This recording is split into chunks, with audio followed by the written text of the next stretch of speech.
All right, students, let us continue our discussion. So, up till now, we have discussed the practical aspect of FEMA. फिर हमने थोड़े से theoretical aspects पढ़े. अब definitions करने से पहले आपको दो concepts अच्छे से समझने चाहिए. एक person resident in India और दूसरा person resident outside India. तो बाकी definitions में जब आप capital account transactions, current account transactions पढ़ोगे, उनमें इन लोगों का mention है. तो because person resident in India outside India काफ़ी जगह पे मिलेगा आपको एक्ट में. उसका मीनिंग पहले समझना चाहिए ना. तो पहले PRII PROI का कॉन्सेप्ट समझाऊंगी आपको and then we will discuss the remaining definition. ठीक है, चलो लेट्स गेट स्टार्टेड. हम पढ़ने वाले हैं पर्सन रेजिडेंट इन इंडिया. तो पर्सन है, इसीलिए पर्सन को पहले डिफाइन करना पड़ेगा. तो पर्सन कौन है? Person is defined under section 2 clause you of the act. Person की डेफिनेशन वैसे एग्जाम में शायद नहीं भी आए, but it is important to understand the definition of person. Only then you will be able to understand the definition of person resident in India. ठीक है, चलो देख लेते हैं. पर्सन में कौन आता है? इंडिविजुअल आता है, लिविंग पर्सन. ठीक है, इंडिविजुअल का मीनिंग होता है लिविंग पर्सन. आप मेरे साथ साथ नोट्स बना सकते हो. Individual means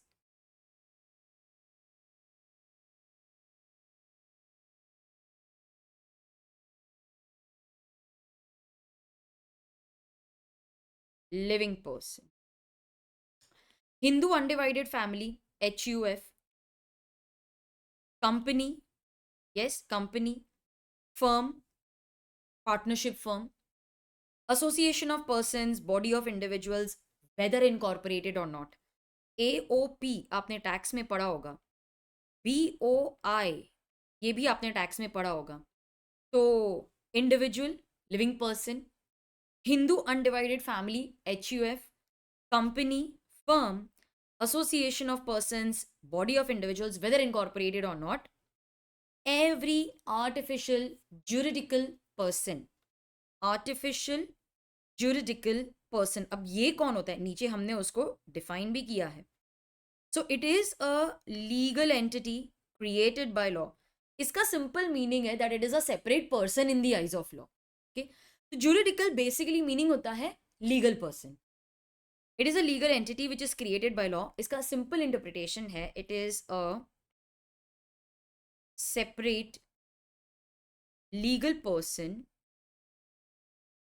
capable of contracting. It is not a natural person. That is, it is an artificial person. Natural person नहीं है, living person नहीं है, because it does not take birth like a natural person. इसे form करना पड़ता है.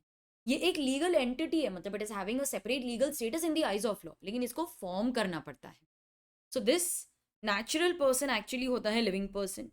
ये natural person तो है नहीं, मतलब ये एक आर्टिफिशियल पर्सन है. But it is also a person in the eyes of law. It is also a person for FEMA. Any agency, office, branch, either owned or controlled by such person. तो इन लोगों का अगर कोई branch, office, agency है, own करते हैं या control करते हैं, that is also a person as per FEMA. Is also a person as per FEMA. ठीक है, तो पर्सन में कौन आएगा? एक आएगा इंडिविजुअल, मतलब natural living person. HUF, company, firm, AOP, BOI, whether incorporated or not. Every artificial juridical person. Artificial means it does not take birth like a natural person. It is created by law. It is a separate legal entity in the eyes of law capable of contracting.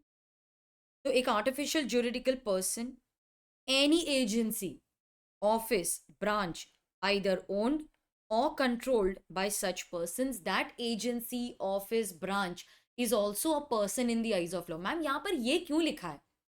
आगे जाके जब हम पढ़ेंगे persons resident in India, तो उसमें ये भी आएगा, अरे ये पर्सन है तभी इसका रेजिडेंशियल स्टेटस हम चेक कर सकते हैं ना। तो पर्सन रेजिडेंट इन इंडिया में ये ऑफिस, ब्रांच, एजेंसी, उसका भी मेंशन किया है। तो पीआरआई के लिए उसको पहले पर्सन तो बनना पड़ेगा ना। So any agency, office, branch owned और कंट्रोल्ड बाय सच पर्सन। अब ये एजेंसी, ब्रांच, ऑफिस इंडिया में हो या आउटसाइड इंडिया हो, वो फिलहाल मैटर नहीं करता पर्सन की डेफिनेशन। वो सब हम चेक करेंगे when we come to PRI या पीआरओ। चलो, तो agency, office, branch, this is also a person in the eyes of law. अब आ जाते हैं सबसे सबसे सबसे इंपॉर्टेंट डेफिनेशन की तरफ, that is person resident in India. अच्छा, ओपन माइंड से पढ़ना, एक बारी में पूरा समझ में आ जाए ऐसा नहीं है। Don't expect yourself to create miracles. एक दो बार शायद आपको ये कॉन्सेप्ट दोबारा से करना पड़ेगा, लेकिन मैं इतने सिंप्लीफाइड मैनर में आपको सिखा दूंगी ना, आप बोलोगे कि मैम डोंट वरी, एक ही बारी में हमको अच्छे से समझ में आ गया। बहुत सारे क्वेश्चंस, एग्जांपल्स, काफ़ी अच्छे से ये कॉन्सेप्ट पढ़ेंगे। ठीक है, चलो। अब मुझे person resident in India decide करना है, क्योंकि देखो पर्सन रेजिडेंट इन इंडिया के साथ अगर आप ट्रांजैक्शन कर रहे हो तो फिर तो वो फेमा में कवर नहीं होगा। लेकिन अगर आप persons who are outside India के साथ ट्रांजैक्शंस कर रहे हो तो फिर आप फॉरेन एक्सचेंज में करोगे। तो फिर यस, रूल्स क्या अप्लाई करेंगे, रेगुलेशंस क्या अप्लाई करेंगे, वो देखना पड़ेगा ना हमें। कैपिटल और करंट अकाउंट ट्रांजैक्शंस में भी ये persons resident in India, if they are owning assets outside India, if there is any alteration outside India, तो बहुत सारे प्रोविजंस ये कॉन्सेप्ट पे बेस्ड है। एक एक वर्ड का यहाँ पर बहुत रेलेवेंस है, तो देख लेते हैं। पर्सन रेजिडेंट इन इंडिया कौन है? पर्सन रिजाइडिंग इन इंडिया। अब ये जो रिजाइडिंग वर्ड है ना,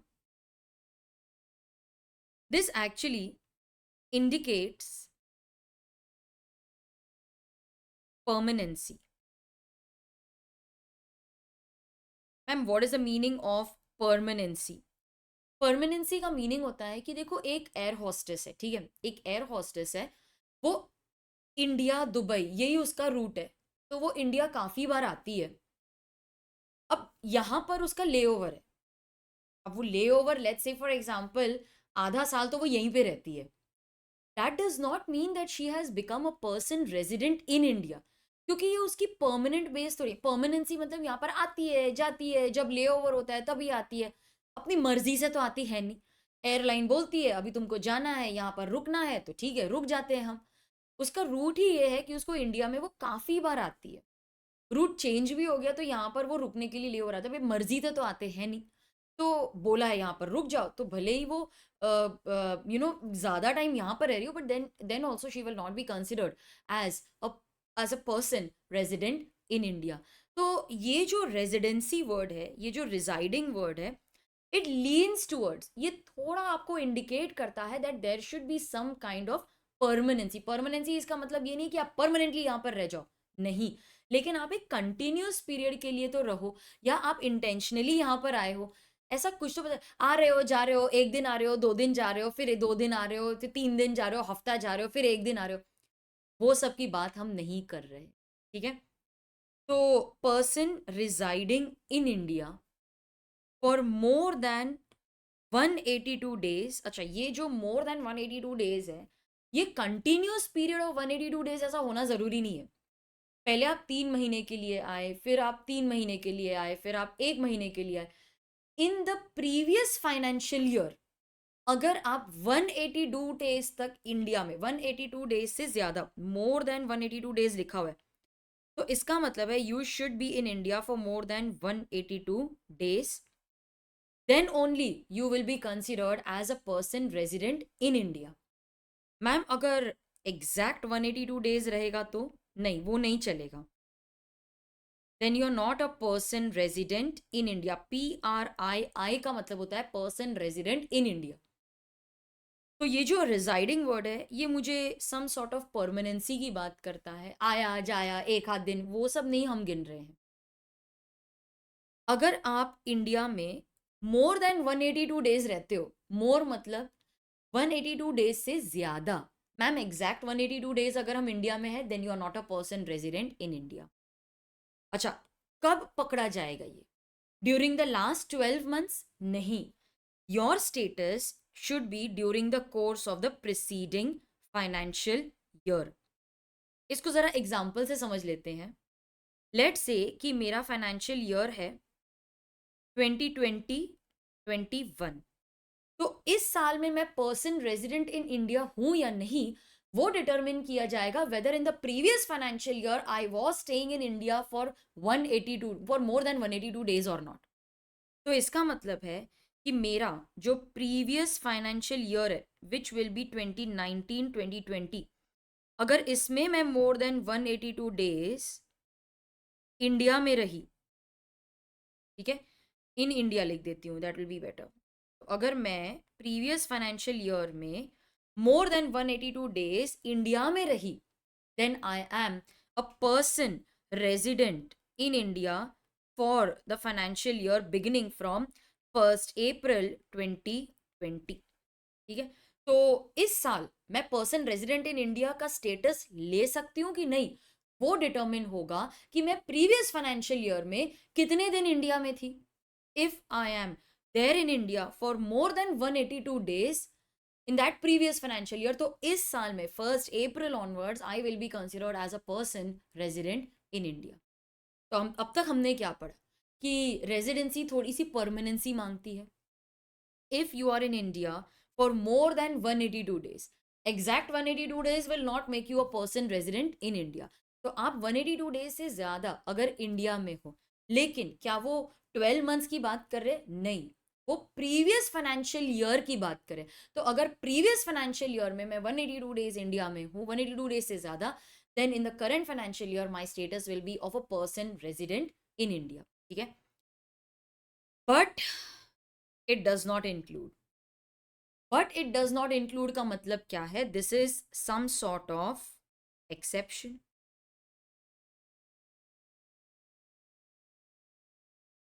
इसका मतलब है कि even though you are in India for more than 182 days, if you are in India for these three reasons, then you are not considered.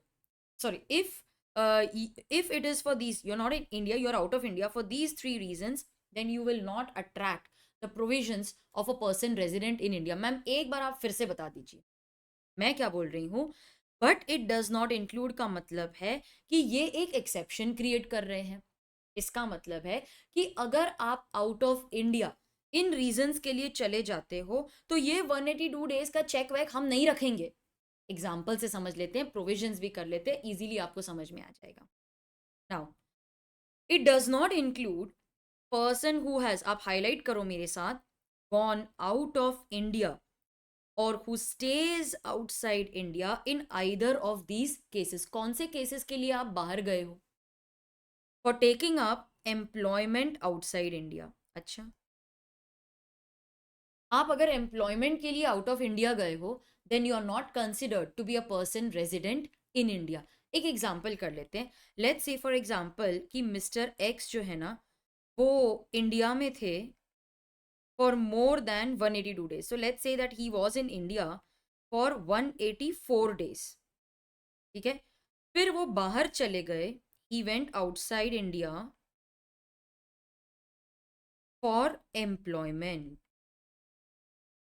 आप एम्प्लॉयमेंट के लिए गए हो ना, अरे ये 182 डेज को साइड में रख दो, ये एम्प्लॉयमेंट के लिए चला गया है। तो इसका मतलब है that he is not a person resident in India. तो लेट्स से कि प्रीवियस फाइनेंशियल ईयर में वो पर्सन इंडिया में था फॉर 184 डेज, फिर उसी प्रीवियस फाइनेंशियल ईयर में वो आउट ऑफ इंडिया चला गया। किसके लिए? एम्प्लॉयमेंट के लिए। तो भले ही वो 182 डेज से ज्यादा इंडिया में क्यों ना रहा हो, इस करंट फाइनेंशियल, देखो इस साल का status depends upon the previous financial year, yes और नो। तो अगर प्रीवियस फाइनेंशियल ईयर में वो 182 डेज तक इंडिया में था लेकिन फिर वो एम्प्लॉयमेंट के लिए बाहर चला गया, हम बोलते हैं नथिंग डूइंग, ये सब आप इग्नोर कर लो। अगर वो आउट ऑफ इंडिया चला गया है then he is considered to be a person resident outside India. लेकिन ये तो बहुत गलत बात हो जाएगी ना। He was in India for some time, तो इसीलिए लॉ ने बोला कि जितने दिन वो इंडिया में था उतने, अभी it may be more than 182 days, it may be less than 182 days. मैंने आपको क्या बोला कि ये 182 डेज अब आपको कंसिडर नहीं करना है अगर वो आउट ऑफ इंडिया चला जाता है, तो ठीक है 182 डेज आप नहीं कंसिडर करोगे, लेकिन वो कुछ समय के लिए तो इंडिया में था ना। तो जितने टाइम के लिए वो इंडिया में था, for those days he is considered to be a person resident in India. लेकिन जैसे ही वो एम्प्लॉयमेंट के लिए बाहर चला जाता है, भले ही वो 50 डेज के लिए बाहर गया हो, बट जिस दिन चला जाता है उस दिन से he is considered to be a person resident outside India. तो ये एक छोटा सा एक्सेप्शन इन्होंने क्रिएट किया है, that person is residing in India for more than 182 days, लेकिन जैसे ही वो आउट ऑफ इंडिया चला जाता है उस दिन से he is considered to be a person resident outside India. फिर वो इंडिया में 182 डेज के लिए रहे, उससे ज्यादा रहे, हमको कोई फर्क नहीं पड़ता, बस उतने दिन जो इंडिया में रहा, for for those number of days he is considered to be a person resident in India. जैसे ही वो बाहर निकल गया, he is considered to be a person resident outside India उस दिन से। ठीक है, if he is out of India for carrying on business vocation outside India, तो वो बाहर चला गया है बिजनेस के लिए या वोकेशन के लिए। वोकेशन का मतलब होता है प्रोफेशन, ओके। तो बिजनेस या वोकेशन के लिए अगर वो आउटसाइड इंडिया चला गया है, भाई तुम आउटसाइड इंडिया चले गए ना, अब तुम वहीं के हो गए। जिस दिन वो गया उस दिन से he is consider to be a person resident outside India. Ma'am जो थोड़े से 30 ऑड डेज वो इंडिया में था, बस वो 30 डेज के लिए he is consider to be a person resident in India, लेकिन जैसे ही वो बाहर निकल गया अपने बिजनेस के लिए उस दिन से he is consider to be a person resident outside India. फिर ये 182 डेज वगैरह का क्राइटेरिया हम नहीं देखेंगे, ये तो एक्सेप्शन है ना। So if he has gone out of India or he stays out of India for the purpose of business, vocation मतलब profession, then in that case this provision will not be attractive. अच्छा, वो कोई दूसरे purpose के लिए गया है, in such circumstance, okay, he has gone for any other purpose. मैं इसको हाईलाइट कर लेती हूँ, एक प्रॉपर तरीके से हम इसको हाईलाइट कर लेते हैं। यहाँ पर मैंने इसको बॉक्स में डाला था, इसको भी बॉक्स में डाल देती हूँ कि वो बिजनेस के लिए गया है, या फिर वो वोकेशन मतलब प्रोफेशन के लिए गया है, या फिर वो कोई दूसरे पर्पस के लिए गया है। In such circumstances that would indicate his intention to stay outside India for an uncertain period, मतलब वो कुछ ऐसे पर्पस के लिए गया है जिससे हमको समझ में नहीं आ रहा है कि वो कितने टाइम के लिए गया है, ऐसा लगता है कि वो एक अनसर्टन पीरियड के लिए गया है। तो क्या पर्पस के लिए जा सकता है? एग्जाम्पल मैरिज लिख सकते हो आप, उसकी मैरिज हो गई और वो वहां पे चला गया या चली गई, इट डिपेंड्स, नो, मेल भी हो सकता है फीमेल भी हो सकती है। तो मैरिज के लिए आप बाहर चले गए, अब आप ऐसे पर्पस के लिए गए हो जिसमें मुझे डिटर्मिन नहीं हो पा रहा है कि आप कब वापस आओगे, ऐसे लग ही नहीं रहा शायद वापस आओगे, then you are considered a person resident outside India. ठीक है, then you are a person resident outside India. तो अगर आप एम्प्लॉयमेंट के लिए बाहर जाते हो, बिजनेस या वोकेशन के लिए बाहर जाते हो, या कुछ ऐसे पर्पस के लिए बाहर जाते हो जिससे मैं डिटर्मिन ही नहीं कर पा रही हूं कि आप कब वापस आओगे, देन इन दिस केस जितने दिन आप इंडिया में रहे उसके लिए you are a person resident in India. लेकिन जैसे ही आप बाहर निकल गए, लेकिन सिर्फ इन 3 रीजंस के लिए, मैं वेकेशन पे गई 6 महीना मैं यूएस में मेरे बहन के पास रही, नहीं नहीं नहीं नहीं, तो फिर ये सब नहीं अट्रैक्ट होगा। मैं अगर एम्प्लॉयमेंट के लिए गई, बिजनेस वोकेशन के लिए गई, कोई ऐसे पर्पस के लिए गई जिससे मेरा इंडिया आने का कोई ठिकाना नहीं रहा, only then I will be considered as a person resident outside India. तो जितने दिन मैं इंडिया में हूँ I am a person resident in India. जैसे ही मैं एम्प्लॉयमेंट बिजनेस वोकेशन या कोई ऐसा पर्पस जो अनसर्टन पीरियड के लिए, जैसे ही मैं इन तीनों के लिए मैं बाहर गई, then from that day onwards I am considered to be a person resident outside India. अब इसके पीछे का लॉजिक क्या है? इसके पीछे का लॉजिक क्या है? देखो, अगर आप 30 डेज इंडिया में थे, ठीक है, अगर आप 30 डेज इंडिया में थे, लेकिन फिर आप आउटसाइड इंडिया चले गए एम्प्लॉयमेंट के लिए, you went outside India for employment, या आप बिजनेस के लिए चले गए। अब एम्प्लॉयमेंट के लिए गए हो तो ऐसा तो नहीं है ना कि 3 महीने के बाद वापस आ जाओगे। आप अगर एम्प्लॉयमेंट के लिए गए, कोई प्रोजेक्ट के लिए नहीं गए हो, आप एम्प्लॉयमेंट के लिए गए हो। अगर आप एम्प्लॉयमेंट के लिए गए हो, अगर आप अपने प्रोफेशन के लिए गए हो, अगर मैरिज करके गए हो, हमें नहीं लगता है कि आप वापस आओगे इतनी जल्दी। भाई एक बार बंदा अगर अमेरिका, यूके, फ्रांस या फिर यूरोप चला जाता है तो कि 6 महीने में वापस आ जाता है? वो ट्राई करते हैं ना यार, 1 साल तो निकाल लें, चल इधर 1 साल के बाद डिसाइड करेंगे। तो हम अज्यूम करते हैं that if you are going over there, you will be going for a very long period of time. तो इसीलिए जैसे ही आप यहाँ से निकल गए, हमने बोला भाई अभी आप बन गए person resident outside India.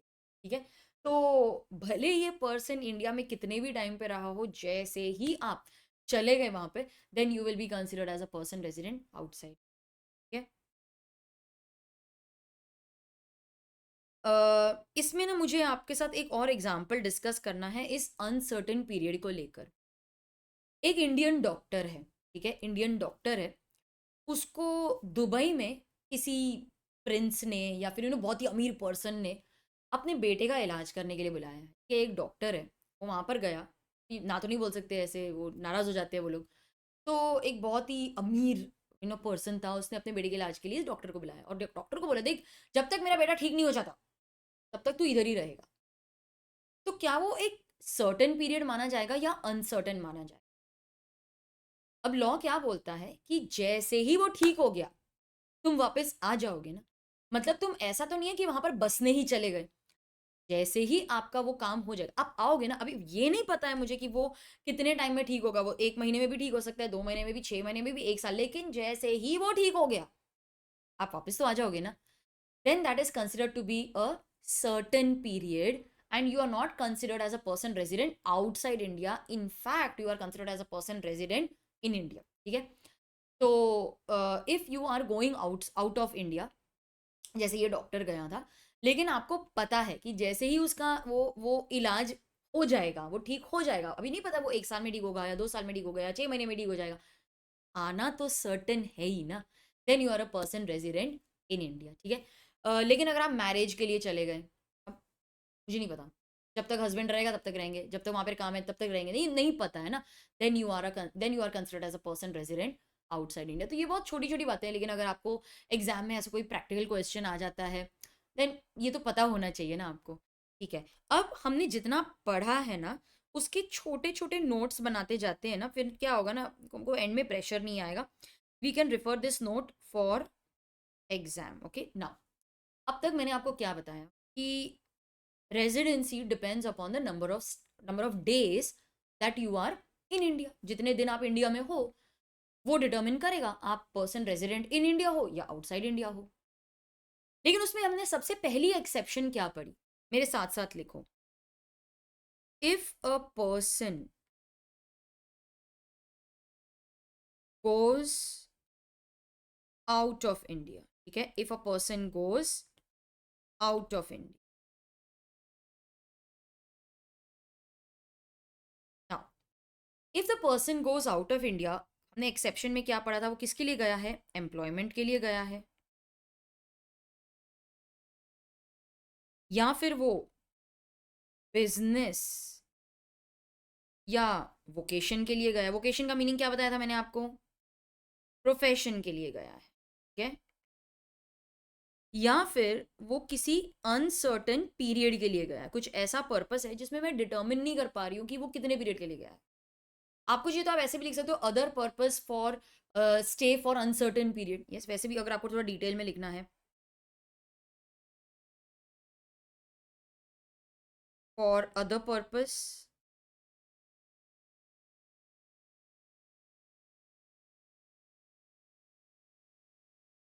For stay of uncertain period. Okay. तो अगर पर्सन एम्प्लॉयमेंट के लिए निकल जाता है, बिजनेस के लिए निकल जाता है, वोकेशन के लिए निकल जाता है, या फिर any, you are not a person resident in India from that date. ठीक है।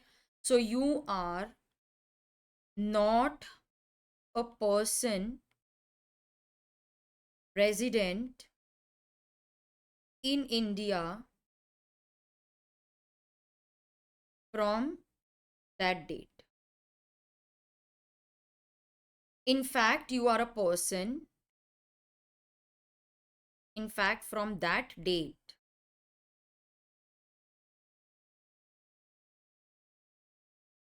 You shall be a person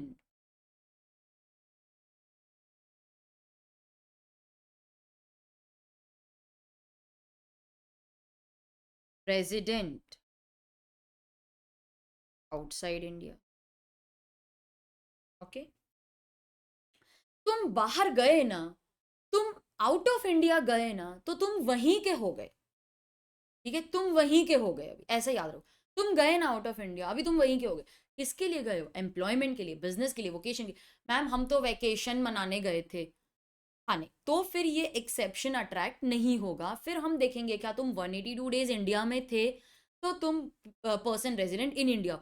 अरे इतनी लंबी वैकेशन मनाने चले गए कि 182 डेज से ज्यादा तो आप बाहर ही थे, तो फिर आप पर्सन रेजिडेंट आउटसाइड इंडिया माने जाओगे फॉर फेमा. चल इतना मेरे लिए आई थिंक क्लियर है. इतना यस, इतना आपके लिए क्लियर है. आगे बढ़ते हैं. अ पर्सन, पहले अभी हमने क्या बात की? Person going out of India. अब हम क्या बात कर रहे हैं? Person who is coming to India. ठीक है, तो ये दो पार्ट्स में है. एक पार्ट था person going out of India, दूसरा पार्ट है coming in India. A person who comes to और he stays in India in either case otherwise than. अभी ये ना दो नेगेटिव्स यहां पर यूज हो रहे हैं. Person means a person who stays in India for more than 182 days, but it does not include a person who comes to or stays in India in either case otherwise than. तो यहां पर but it does not include भी लिखा है और otherwise then भी लिखा है. दो नेगेटिव्स आ गए हैं. सिंपल करते हैं इसको. एक मिस्टर एक्स है. Okay, he comes to India on a vacation. अरे उसको इंडिया इतना पसंद आया ना कि वो इंडिया में ही रह गया फॉर मोर देन 182 डेज.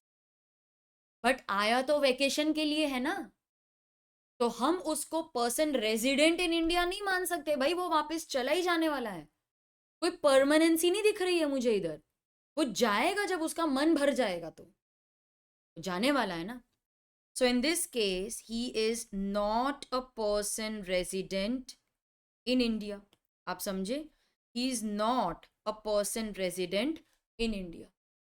लेकिन अगर वो पर्सन आया, मिस्टर वाई आया, he comes to India for employment, और वो इंडिया में था only for 60 days, then also he is a person resident in India. क्यों आया? एम्प्लॉयमेंट के लिए आया था ना. अरे जिस दिन एम्प्लॉयमेंट के लिए आया उस दिन से he is considered as a person resident in India. Okay, so if he comes to India for employment, business, vocation, any other purpose जिसके लग रहा है कि भाई वो इंडिया में ही बस जाने वाला है, then he is considered to be a person resident in India. अब आप समझे? 182 डेज आए तू साइड में हो, वो सिर्फ 60 डेज के लिए इंडिया में था. अरे तो क्या था, एम्प्लॉयमेंट के लिए आया था ना. तू पर्सन रेजिडेंट इन इंडिया है from the day he comes to India for employment. Ma'am आप बार बार बोल रहे हो कि उस दिन से देखो, उस दिन से देखो. क्या ऐसा हो सकता है कि एक साल में मैं कुछ दिन इंडिया में थी, फिर मैं बाहर थी फॉर एम्प्लॉयमेंट, तो आप बोल रहे हो कि जिस दिन तुम गए उस दिन से you are person resident outside India. तो क्या एक ही साल में I can be a person resident in India as well as outside India? हो सकते हो आपका वो रेजिडेंशियल स्टेटस ऐसा दो पार्ट्स में हो सकता है. Okay, so for certain period you are person resident in India, for certain period you are a person resident outside India. ठीक है, तो उस हिसाब से हम देखेंगे. So a person who comes और हु स्टेज इन इंडिया. ठीक है, किस चीज के लिए आया है? वो एम्प्लॉयमेंट के लिए आया है इंडिया में, या फिर वो इंडिया में बिजनेस या वोकेशन करने आया है. ठीक है, इन इंडिया वो इंडिया में ये सब कैरी ऑन करने के लिए आया है. कुछ ऐसे पर्पस के लिए आया है which indicates his intention to stay in India for an uncertain. जैसे मैरिज करके इंडिया में आ गया कोई, या वो ऐसे काम के लिए आया जो लगता नहीं है ये वापस जाने वाला है. अब इधर आया, इतना पसंद आया, इधर रेस्टोरेंट खोल लिया, बोलो. हाँ तो फिर ठीक है, लगता नहीं है कि ये वापस जाने वाला है, तो भाई ये इंडिया का ही हो गया. तुम अगर इंडिया में आए और तुम यहीं पे बस गए तो तुम इंडिया के ही हो गए। अब हमने वो टेबल लिखी थी ना, चलो उसको कंटिन्यू करते हैं। If a person goes out of India for employment business, ये सेम ही लिखना है, लेकिन now the person has come to India for this purpose, वो लिखना है। चलो लिख देते हैं अभी। If a person comes to India for, या तो वो एम्प्लॉयमेंट के लिए आया है,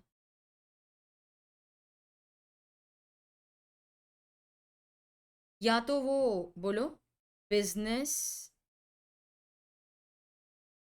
या वोकेशन के लिए इंडिया में आया है, या तो वो सच अदर पर्पस के लिए आया है,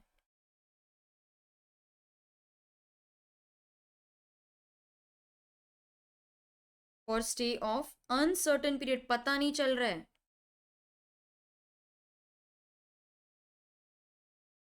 तुम इंडिया में आ गए ना, अब तुम इंडिया के ही हो गए।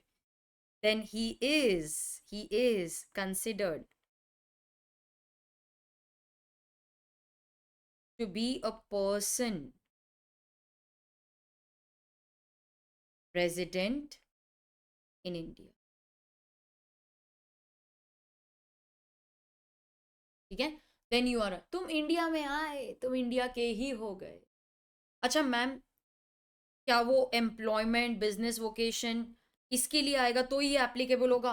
हाँ, अगर वो पर्सन इन 3 रीजंस के लिए इंडिया में नहीं आता है, लेट्स से वो वेकेशन के लिए आता है, then he is not a person resident in India. Then in that case he will be a person resident outside India. अगर इन 3 बातों के लिए आया है, only then he will be considered as a person resident in India. ठीक है, चलो। Vacation के लिए आया था, 182 डेज से ज्यादा रह गया, not a PRI. Comes to India for employment, 60 दिन के लिए भी अगर रहा तो भी पीआरआई हो जाएगा। एनी पर्सन, एनी पर्सन या फिर body corporate registered incorporated in India. If you are registered in India, then you are a person register, if you are then you are a person resident in India। अरे registration भी आ रहा है, resident भी आ रहा है, सब confusion हो रही है। तो if you are a person or a body corporate which is incorporated or registered in India, तो फिर भाई then you are a person resident in India। ठीक है, तो ऐसा कोई पर्सन हो, आर्टिफिशियल पर्सन हो, बॉडी कॉर्पोरेट हो, अगर आप इंडिया में रजिस्टर्ड हो, इंडिया में इनकॉर्पोरेटेड हो, then you are considered as a person resident in India. कितनी सारी कंपनीज हैं which are incorporated registered here, तो यस। अच्छा, एनी ऑफिस, ये आ गया, office, branch, agency in India, either owned और कंट्रोल्ड। ये वाइडन होता है डेफिनेशन, मैं ओन करती हूँ तो भी अट्रैक्ट होगा, मैं ओन ही नहीं करती, अरे तुम कंट्रोल तो करते हो ना, तो भी ये प्रोविजन अट्रैक्ट होगी। By a person resident outside India, या फिर office, branch, agency outside India but which is owned और controlled by a person resident in India. आप फेमा एस्केप नहीं कर सकते ये बोल के कि अरे ब्रांच तो आउट ऑफ इंडिया है ना, क्या फर्क पड़ता है, कंट्रोल तो तुम ही कर रहे हो ना, फेमा अट्रैक्ट हो जाएगा। अब रिलायंस इंडस्ट्रीज है, ठीक है, रिलायंस इंडस्ट्रीज है,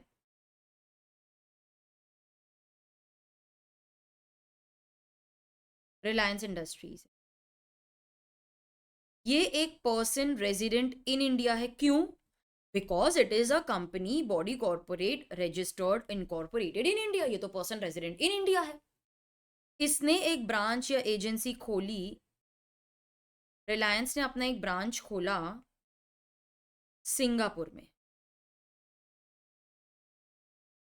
अच्छा, ये जो सिंगापुर वाला ब्रांच है वो रिलायंस इंडस्ट्रीज इंडिया में बैठे बैठे कंट्रोल कर रहा है, कंट्रोल करता है, या आप लिख दो ओन करता है।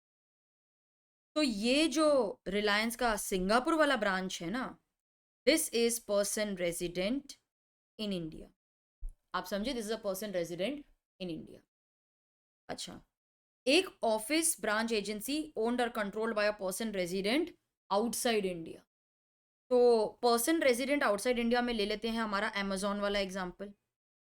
ठीक है, पर्सन रेजिडेंट आउटसाइड इंडिया, ये कंट्रोल करता है, ये ओन करता है Amazon retail India private limited.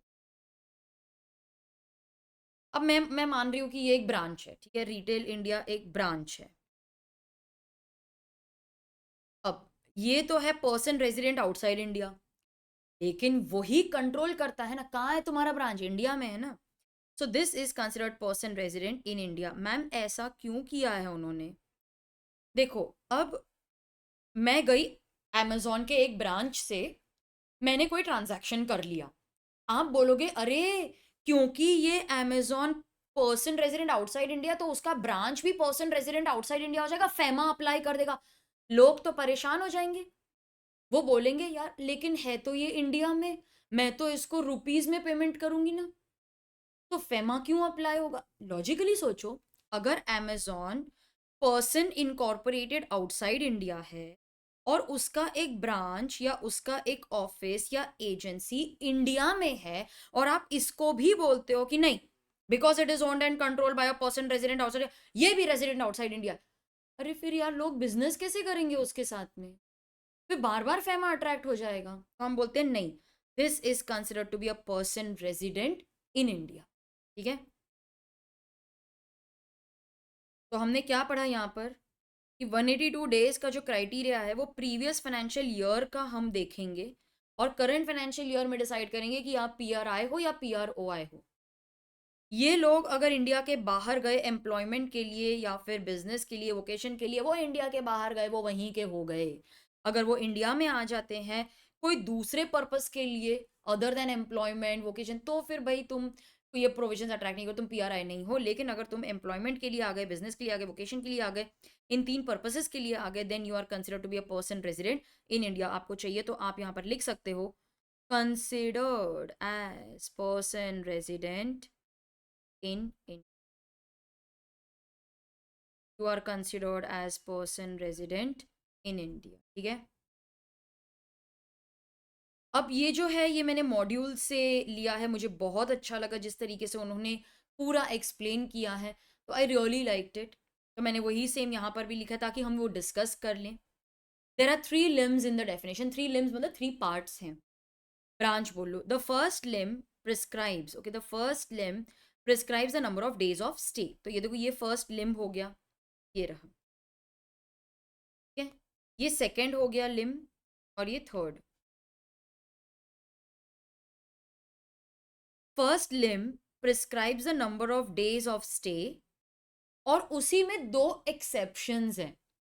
सबसे पहला जो क्लॉज ए है वो पर्सन्स आउट ऑफ इंडिया के लिए, मतलब persons going out of India के लिए है। और जो थर्ड है it is for persons who are coming in to India. Now let us discuss with examples. ठीक है, वो सिर्फ हमें रीड करना है, हम सब समझ चुके हैं। इन केस ऑफ इंडिविजुअल, अभी ये ना 182 डेज वाले की बात हो रही है। In case of individuals to be considered as resident, अगर इंडिविजुअल्स की मैं बात करूं तो रेजिडेंट के लिए the person should stay in India for more than 182 days. More मतलब एग्जैक्ट 182 डेज आएगा क्या? यहाँ पर नहीं आएगा। सिटीजनशिप भी आप कंसिडर नहीं करोगे to determine whether a person is resident in India और आउटसाइड इंडिया। फेरा जो है, फेरा, दैट कंसिडर्ड सिटीजनशिप। ठीक है, तो फेरा जो था उधर सिटीजनशिप कंसिडर की जाती थी, लेकिन फेमा में बस आपका स्टे कंसिडर किया जाता है, citizenship is not consider. Stay in India is considered. कितने दिन आप इंडिया में थे वो देखेंगे। अच्छा, if a person resides in India for more than 182 days during the financial year 2020-21, ठीक है, फाइनेंशियल ईयर में ही was for more than 182 days. Okay, then for the financial year, अभी ये प्रीवियस हो गया. So for the financial year 2021-22, अभी आप बताओ क्या वो पर्सन रेजिडेंट इन इंडिया है कि outside India? He is a person resident in India. क्यों? क्योंकि हमने उसका स्टे देखा प्रीवियस फाइनेंशियल ईयर में. सिमिलरली, अगर मैं प्रीवियस फाइनेंशियल ईयर 2019-2020 की बात करूं, ओके, अगर वो मोर देन 182 डेज रहा है, तो फाइनेंशियल ईयर 2020 और 21 में वो क्या होगा? Person resident in India. I hope अभी आप समझ गए हो. तो इस साल के रेजिडेंशियल स्टेटस के लिए मुझे प्रीवियस ईयर का स्टे देखना पड़ेगा. That is what they want to say. One will have to consider the residency during the previous financial year and so on. तो मेरा जो करंट फाइनेंशियल ईयर है उसमें मैं पीआर आई हूँ या पीआर ओ आई हूँ, वो मेरे प्रीवियस फाइनेंशियल ईयर के स्टे पे डिपेंड करेगा. सेकेंड लिम क्या बोलता है? If a person leaves India in any of the three purpose. क्या थ्री पर्पस थे? एम्प्लॉयमेंट के लिए अगर वो इंडिया से बाहर जा रहा है, या बिजनेस के लिए, या वोकेशन के लिए, या वो कुछ ऐसे पर्पस के लिए जा रहा है जो एक अनसर्टन पीरियड दिखाता है. Okay, if he leaves in any of the three purpose, he will not be a person resident in India. In fact, he will be a person resident outside India. Ma'am एक बार फिर से explain करो ना यहाँ पर example के साथ. हम चले गए अमेरिका. ठीक है, मिस्टर एक्स गया अमेरिका.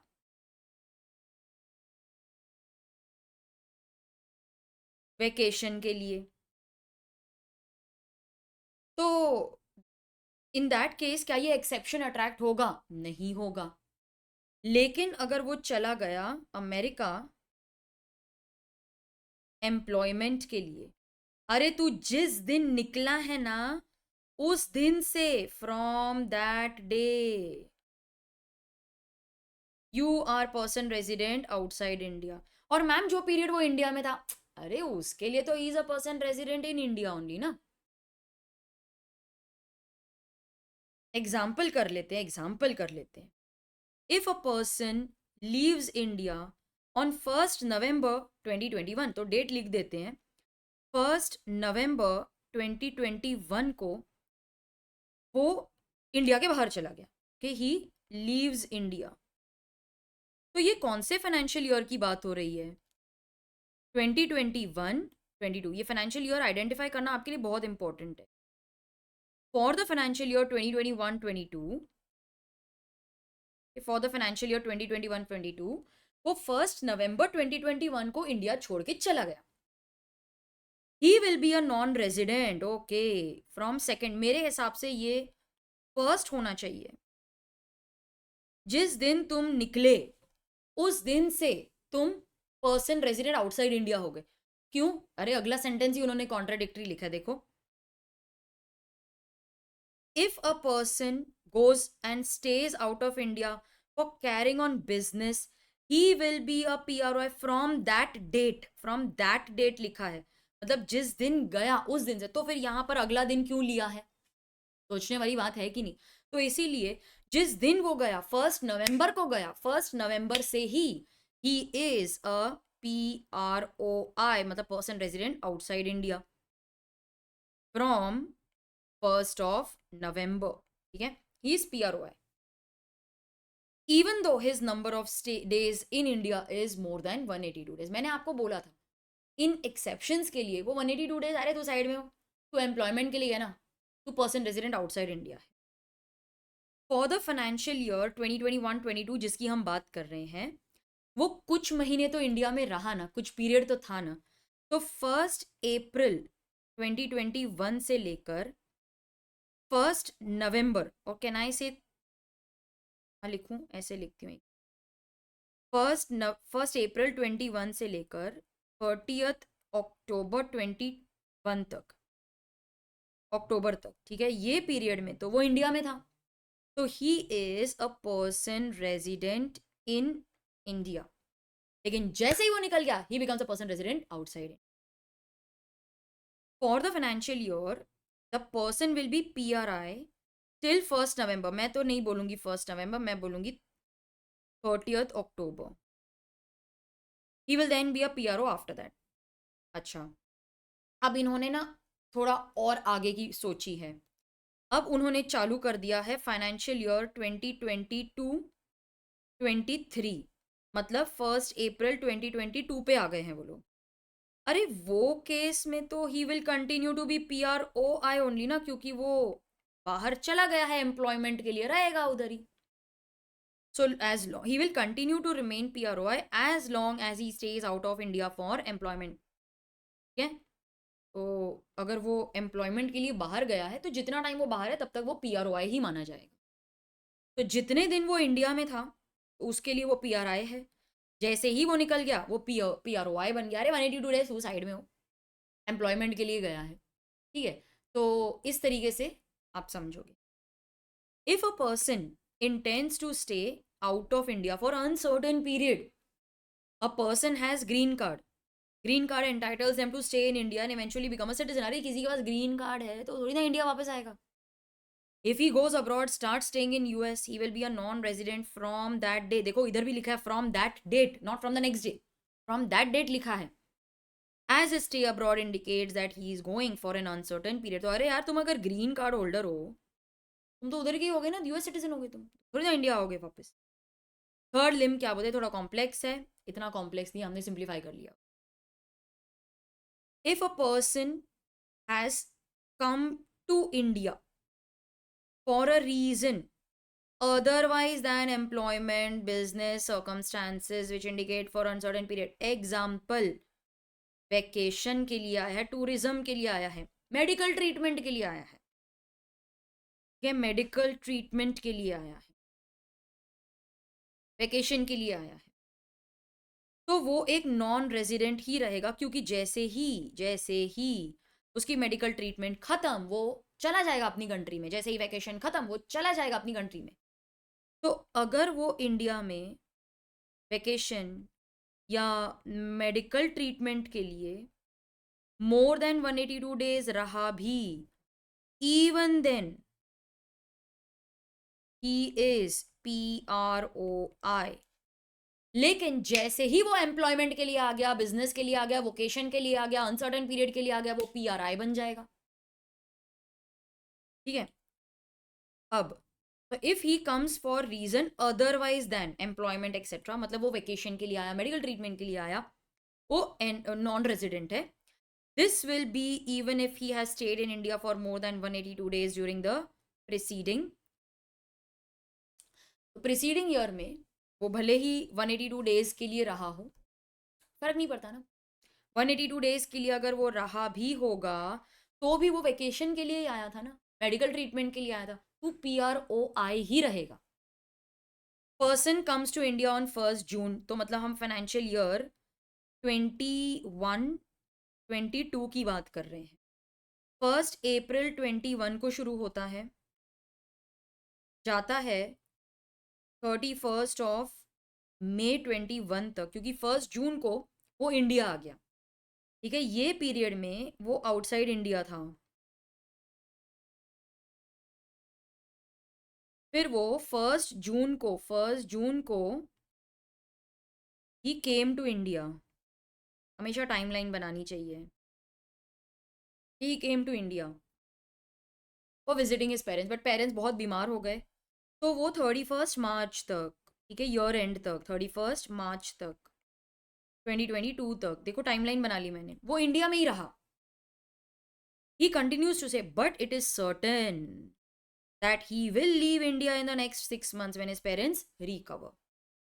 ना तो वो एम्प्लॉयमेंट के लिए आया था, ना तो वो बिजनेस या वोकेशन के लिए आया था, ना कुछ ऐसे सर्कमस्टांसेस है जहां पर मेरे को अनसर्टेनिटी दिखाई दी हो. तो भले ही आप इंडिया में 182 डेज से ज्यादा रहे हो, for the financial year 2022-23 you are a person resident outside India.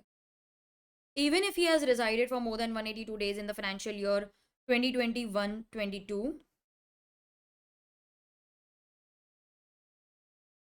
He will continue to be a non resident from 1 April, ये रहा 1 अप्रैल 22। In financial year 2021-22 he is of course PRO. क्यों? अरे इसका प्रीवियस ईयर क्या होगा? Previous financial year 2021, इसमें तो वो आउटसाइड इंडिया ही था ना, वो आया ही 1 जून 21 को, उसके पहले तो वो आउटसाइड इंडिया ही रहता था, तो तभी तो वो डेफिनेटली पीआरओ आए ही था। इतना सब डिटेल में आने वाला नहीं है, बट समझ लो प्रीवियस फाइनेंशियल ईयर में वो आउटसाइड इंडिया ही था।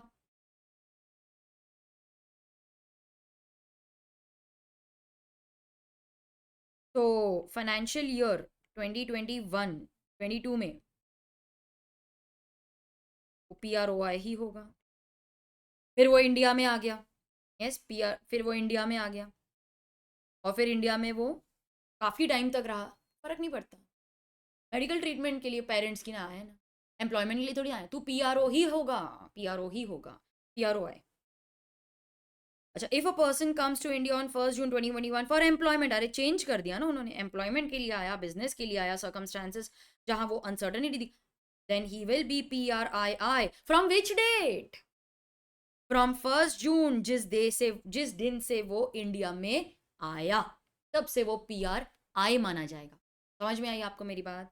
ही will be PRI from 1 June 2021, जिस दिन वो आया एम्प्लॉयमेंट के लिए। भाई तू 182 डे साइड में हो जा, तू पीआरआई हो गया। Person body corporate registered or incorporated in India, आप इंडिया में इनकॉर्पोरेट हुए तो फिर तो आप पीआरआई ही हो। This definition does not apply to AOP या बीओआई, ठीक है? तो वो पर्सन हैं बट इधर नहीं आएगा वो। एजेंसी, ब्रांच, ऑफिस, ऑफिस लिख दो, ऑफिस, ब्रांच या एजेंसी कहाँ पर है? आउटसाइड इंडिया है, लेकिन उसको ओन या कंट्रोल कौन करता है? पीआरआई करता है।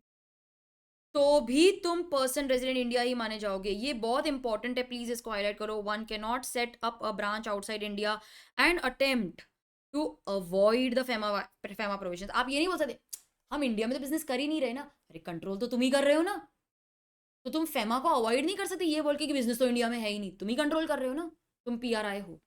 कौन पीआरआई है मैम? ये जो office branch agency outside India है वो पीआरआई होगा, पीआरआई, ठीक है? वो पीआरआई होगा क्योंकि कंट्रोल तो किसी पीआरआई का है। प्यारे, एनी ऑफिस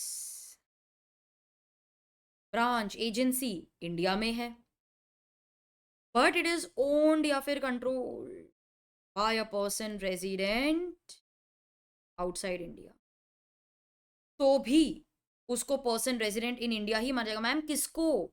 यही जो ऑफिस एजेंसी ब्रांच इंडिया में है इसको पीआरआई माना जाएगा। क्यों रेलिवेंट है? ये रीजन बहुत अच्छा है। This is relevant as Indian residents can deal with such branch without considering FEMA, without considering, क्योंकि तुम इंडिया में हो तो तुमको हम पीआरआई मानेंगे, तो आपको फेमा अप्लाई नहीं होगा ना, इंडिया में है, सब इंडिया में ही चल रहा है। अगर मैंने बोला नहीं नहीं नहीं नहीं कंट्रोल किसका है? आउटसाइड वाले का, तो इसको भी आउटसाइड, अरे लेकिन इंडिया में बिजनेस है फिर भी आप इसको पीआरओ मानोगे तो फेमा अट्रैक्ट हो जाएगा। तो इंडिया में बैठा बंदा बोलता है अच्छा तू इंडिया में है, ऑफिस ब्रांच इंडिया में, पर तू पीआरओ है। अरे तू सालों से इधर ही काम कर रहा है फिर भी तू पीआरओ कैसे हो गया? फेमा अट्रैक्ट होगा, जा तेरे से बिजनेस ही नहीं करना है मुझे। तो लॉ बोलता है कि इसको भी हम पीआरआई मान लेंगे ताकि हम अच्छे से बिजनेस कर सके उनके साथ विदाउट अट्रैक्टिंग फेमा। लॉजिकल है ये, काफी लॉजिकल है, मैंने आपको पहले भी बताया था। If such branch is considered PROI, it will be difficult to undertake several attract transactions, क्योंकि फेमा अट्रैक्ट हो जाएगा वहां पर। मैं नहीं चाहती वो सब हो, ठीक है? Calm down, calm down, calm down. एक एग्जाम्पल है मेरे पास, ये अजय है, ठीक है? अजय देवगन नहीं है, अजय है। ये प्रीवियस फाइनेंशियल ईयर में मोर देन 182 डेज इंडिया में था, फिर वो करंट फाइनेंशियल ईयर में आउट ऑफ इंडिया चला गया एजुकेशन के। देखो भाई, हम आपका स्टेटस डिटरमिन करेंगे on the basis of your previous financial year. तुम प्रीवियस ईयर तो 182 डेज में इंडिया में ही थे ना, तो तुम हो PR, क्या लिखूं, II, correct.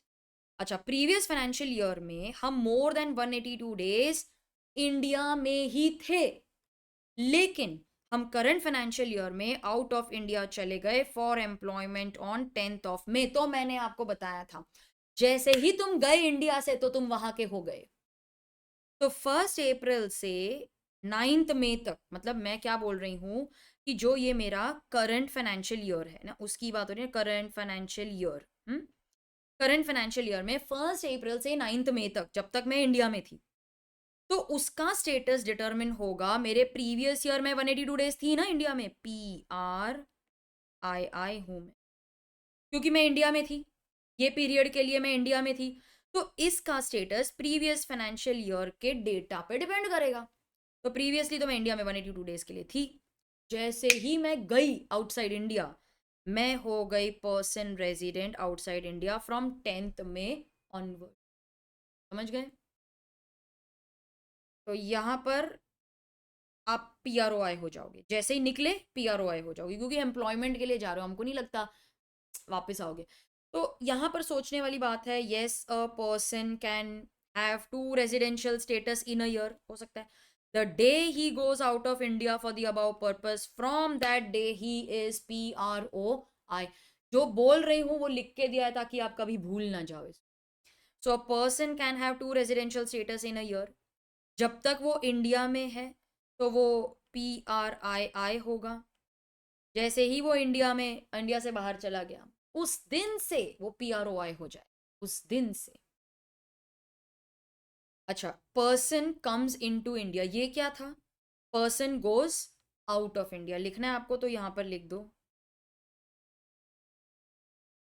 Person goes out of India, उसका एग्जाम्पल था ये। अब आ जाते हैं person who comes to India. ठीक है, अगर वो, लेट्स से उसका नाम टॉम है, ठीक है, टॉम एंड जेरी वाला टॉम है, अगर वो प्रीवियस फाइनेंशियल ईयर इंडिया में था फॉर लेस देन 182 डेज, लेकिन वो इंडिया में आया इस साल एजुकेशन, मैम वो लेस देन 182 डेज के लिए था, वो एम्प्लॉयमेंट के लिए तो आया नहीं था, तो ठीक है ना, वो लेस देन 182 डेज था तो वो PROI होगा। अच्छा, भले ही वो प्रीवियस फाइनेंशियल ईयर में लेस देन 182 डेज के लिए था, लेकिन वो आया था एम्प्लॉयमेंट के लिए, तो देखो मैम एम्प्लॉयमेंट के लिए आया था ना, 182 डेज तो साइड में हो रहे, he will be considered as person resident in India, कौन से डे से from the day he comes to in India. Yes, PRI कब से होगा, from the day he comes to India, जिस दिन वो इंडिया में आया उस दिन से वो PRI हो जाए। आई होप कि आपको ये अभी कॉन्सेप्ट क्लियर होते जा रहा है। जब एम्प्लॉयमेंट की बात आती है, बिजनेस की बात आती है, तो भले ही तू 182 डेज से कम क्यों ना हो, जिस दिन तू आया है इंडिया में वहां से तू PROI होगा, PRI होगा, उसके पहले का तेरा स्टेटस PROI का हो सकता है, उसके पहले का स्टेटस PRO। अब ये थोड़े से क्वेश्चंस मैंने आपके लिए बनाए हैं, इन क्वेश्चंस को हम इसीलिए कर रहे हैं सो दैट हमारा कॉन्सेप्ट और स्ट्रॉन्ग होता जाए। एंड आई फील कि जितने एग्जाम्पल्स हम डिस्कस कर रहे हैं, अगर आप उनको वीडियो पॉज कर करके लिख दो, I will go very slow, लिखते जाओगे तो आई थिंक कि it will be better. ABC limited एक कंपनी है इनकॉर्पोरेटेड इन इंडिया, अरे ये तो मेरा हिंट आ गया, इनकॉर्पोरेटेड इन इंडिया है, लेकिन उसने एक ब्रांच खोला है लंदन में जिसको वो ओन करती है, कंट्रोल करती है। ठीक है, तो ABC is a company incorporated in India, ये हो गई person resident in India. Yes, I hope कि आप ये आइडेंटिफाई कर पाए। It has established a branch in London, now this is nothing but an office. मैंने ना कुछ कुछ चीजें आपके लिए लिख के रखी हैं टू सेव टाइम। हाँ, ये ऑफिस ब्रांच एजेंसी है outside India, but it is owned और controlled by a person resident in India. कैसे मेरे को पता चला कि ये पर्सन रेजिडेंट इन इंडिया है? अरे it is incorporated in India ना, तो वो उसका लंदन ब्रांच क्या होगा? आपका answer ready, I am so proud of you. वो भी PRII ही होगा, ठीक है। आप ये नहीं बोल सकते कि भाई मुझे तो ये अप्लाई नहीं होगा because it is outside India. भाई फेमा को एस्केप नहीं कर सकते, भले ही आउटसाइड, लेकिन कंट्रोल तो तुम ही करते हो ना, इंडिया, रेजिडेंट इन इंडिया, वो भी PRI माना जाएगा।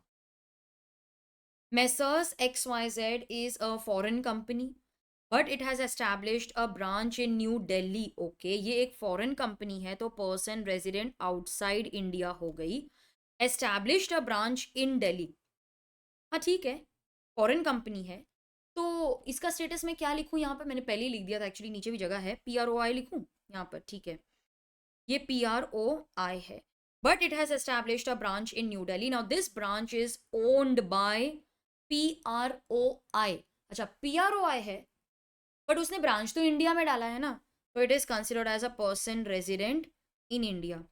तो ब्रांच ऑफिस या फिर agency in India controlled by PROI, वो भी PRI ही होगा। ब्रांच इन कोलंबो, अच्छा ये जो दिल्ली ब्रांच है, ये न्यू दिल्ली ब्रांच है, it controls a branch in Colombo. Delhi branch कौन है पहले तो बताओ। दिल्ली ब्रांच PRI है। तो अगर एक PRI कंट्रोल करता है किसी दूसरे ब्रांच को outside India, office agency branch outside India but controlled by PRI is also PRI, ठीक है। ABC एक इंडियन कंपनी है, रजिस्टर्ड ऑफिस मुंबई में है, तो ABC तो PRII हो गई। But it has established a branch office in New York, तो ये न्यूयॉर्क वाला कौन होगा। It is controlled, it is owned bye PRI, तो इसको भी हम PRI ही मानेंगे बिकॉज इट इज ओन्ड या controlled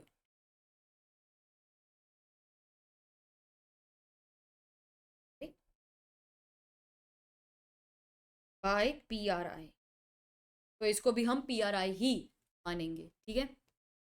X Limited is a company incorporated and registered in London, PROI है, PROI है ये, रजिस्टर्ड आउटसाइड इंडिया है ना, PROI है। It has established a branch इन दिल्ली, अच्छा PROI एस्टैब्लिश्ड अ ब्रांच इन दिल्ली, तो ये क्या होगा, PRII, इंडिया में है ना, तो ये PRI ही होगा। तो दिल्ली ब्रांच, अच्छा PRI है, अच्छा ये जो दिल्ली ब्रांच है PRI, it controls a branch in Dubai out of India. अरे यार तू भी PRI ही होगी because you are controlled by a person resident in India. अब मुझे लगता है कि आपके कॉन्सेप्ट्स थोड़े से क्लियर होने लगेंगे। Yes, mister S resided in India for a period of 150 days in the financial year 2007-8। तो 2007-8 में वो 150 डेज के लिए इंडिया में थे। Thereafter he went abroad, फिर वो वापस आए in 2008 April as an employee of a business organisation. अच्छा टाइमलाइन बना लेते हैं, टाइमलाइन। वो 150 डेज के लिए 2007-8 में थे, फिर वो बाहर चले गए, ठीक है। Thereafter he return on 1 April 2008, और ये था 1 अप्रैल 2007 से लेके 31 मार्च 2008, ठीक है। अब यहाँ पर ये जो फाइनेंशियल ईयर है 37-8, उसमें वो 150 डेज के लिए इंडिया में थे। फिर वो बाहर चले गए, 150 दिन इंडिया में रह के वो बाहर चले गए। He went abroad, he then return to India on 1 April as an employ. तो जिस दिन वो इंडिया में आए वो डे था 1 अप्रैल 2008। अब वो पूछ रहे हैं कि फाइनेंशियल ईयर 2008 और 9 का आपको उसको स्टेटस बताना है। मुझे बहुत अच्छा लगा ये क्वेश्चन। आप है ना ये देखोगे कि मैम वो इंडिया में आया एज एम्प्लॉयमेंट, वो PRI हो गया, नहीं बेटा, वो कब आया, 1 अप्रैल 2008, हाँ उस दिन को वो PRI होगा। लेकिन वो क्या पूछ रहे हैं, वो फाइनेंशियल ईयर 2008-9 के बारे में पूछ रहे हैं, तो इसका स्टेटस तो प्रीवियस पे ही डिपेंड करता है ना, प्रीवियस पे। तो प्रीवियस क्या है, प्रीवियस में तो वो सिर्फ 150 दिन था, तो यहाँ पर वो होगा PRO आई। ठीक है, क्या होगा वो? PRO आई, पर्सन रेजिडेंट आउटसाइड इंडिया। हाँ, अब यहां से वो पर्सन रेजिडेंट इन इंडिया होगा, वो एम्प्लॉयमेंट के लिए आया। तो यहां से लेकर 31 मार्च 2009 तक वो इंडिया में ही था। तो जब मैं बात करूंगी फाइनेंशियल ईयर 2009-10 की, तो प्रीवियस फाइनेंशियल ईयर में वो PRI था, तो यहां पर भी वो हो जाएगा PRI, या वो PRI हो जाएगा। आपको समझ में आया? यस। ये निकाल देती हूँ, कंफ्यूजन ना हो। तो इधर उसको हम PROI मानेंगे फॉर फाइनेंशियल ईयर, लेकिन अब वो यहाँ पर एज एन एम्प्लॉई आ गया, तो इधर उसका स्टेटस चेंज हो जाएगा टू RII। मैं अभी इसको ऐसे लिख देती हूँ, क्योंकि इसका स्टेटस इस पे डिपेंड करता है, राइट? और इसका स्टेटस, ये फाइनेंशियल ईयर का स्टेटस इस पे डिपेंड करता है। तो यहाँ पर वो होगा PROI। Is it clear? Yes. तो यहाँ पर वो PRI इसीलिए क्योंकि वो एम्प्लॉयमेंट के लिए आ गया, वो यहीं पे था, इंडिया में ही था, तो PRI हो जाएगा। और ये फाइनेंशियल ईयर में प्रीवियस का देखेंगे, वो इंडिया में सिर्फ 150 डेज के लिए था, तो PROI हो जाएगा। I hope it is clear. Yes. थोड़े से क्वेश्चंस हैं, थोड़े से क्वेश्चंस हैं। मैं सिर्फ फर्स्ट क्वेश्चन डिस्कस करना चाहूँगी, बाकी का I would like you to solve on your own. हर चीज़ अगर मैं आपको देने लगी तो गड़बड़ हो जाएगी। यस। तो फर्स्ट क्वेश्चन मुझे आपके साथ करना है, क्योंकि मुझे लगता है कि उसमें एक एरर है। इंस्टीट्यूट का क्वेश्चन है, मुझे लगता है उसमें एरर है। Mister x resided in India during the financial year 2019-20 for less than 182 days. तो मैं तो लिख के ही पसंद करती हूँ सब कुछ रीड करना। 2019-20 में ही was for less than 182 days in India. ठीक है, 182 डेज से कम वो इंडिया में थे। तो अगर मैं फाइनेंशियल ईयर 2020-21 की बात करूं, तो वो हो जाएगा PROI, person resident outside India. लेकिन इन्होंने यहां पर लिखा है पर्सन रेजिडेंट इन इंडिया, तो वो एक मिस्टेक है, वो आपको करेक्ट करनी है। ठीक है। तो अगर मैं टाइमलाइन की बात करूं, उन्होंने पूछा है, अच्छा पहले तो आप क्वेश्चन खुद पढ़ लो, मैंने तो पढ़ा हुआ है। आप पहले क्वेश्चन खुद पढ़ो, फिर आंसर बताती हूँ। पहले खुद पढ़ो। अरे वीडियो पॉज करके पढ़ो। पढ़ा ना? अभी सुनो। वो फाइनेंशियल ईयर 2020-21 में PROI होगा, क्योंकि प्रीवियस ईयर में वो less than India, less than 182 days था इंडिया में। तो as far as financial year 2020-21 is concern, he is a PROI। ठीक है, तो वो PROI हो जाएगा। अब वो पूछ रहे हैं कि 2021 up to the date of his departure वो क्या होगा। He came in to India on 1 April 2020 for carrying on business. Okay. वो जाना पसंद करता है ऑन 30 April 2021। सुनो मेरी बात। 1 April 2020 का जो साल है, फाइनेंशियल ईयर है, वो कब खत्म होगा? ये कब खत्म होगा? ये खत्म होगा 31 March 2021। तो कैन आई से ये पूरा साल वो इंडिया में था। ठीक है, तो मोर देन 182 डेज वो इंडिया में था। तो जब फाइनेंशियल ईयर 2021-22 की बात हो रही है, तो प्रीवियस फाइनेंशियल ईयर का हम देखेंगे, वो 182 डेज तक इंडिया में था। फिर वो कब निकला? He decides to leave on 30th of April। तो कैन आई से कि 30th April तक, 30th April तक वो PRI ही होगा। यस, PRI होगा 30th April तक। अच्छा, 30th April के बाद उन्होंने बताया नहीं है ना कि वो क्यों निकल रहा है। He decides to leave India, क्यों? बिजनेस के लिए, प्रोफेशन के लिए, वोकेशन के लिए, एम्प्लॉयमेंट के लिए, वो रीजन नहीं बताया। तो उस रीजन के बेसिस पे फिर हम डिसाइड करेंगे कि डेट ऑफ डिपार्चर के बाद उसका स्टेटस क्या है। तो that will be dependent, okay, that will depend upon the purpose for which he has left. So it is the purpose of leaving which will decide his status from 1st July onward. ठीक है, तो 1st जुलाई को sorry ये leave India, अच्छा इसने ऐसा लिखा है, तो ये 30 जून कर देते हैं हम। 30 जून को वो छोड़ के चला गया, तो ये डेट तक वो PRI रहेगा।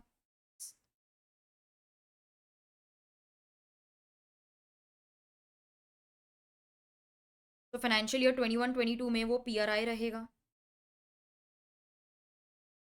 और 2020 के लिए 2020-21 के लिए वो PROI रहेगा।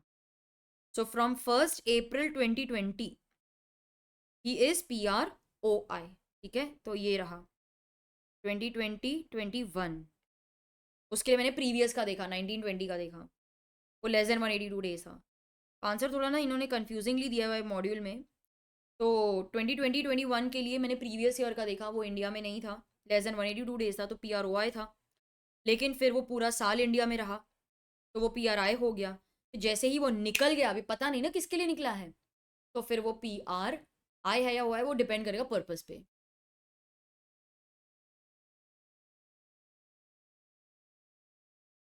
करवाई दूं क्या बाकी सारे? आप तो हाँ ही बोलोगे।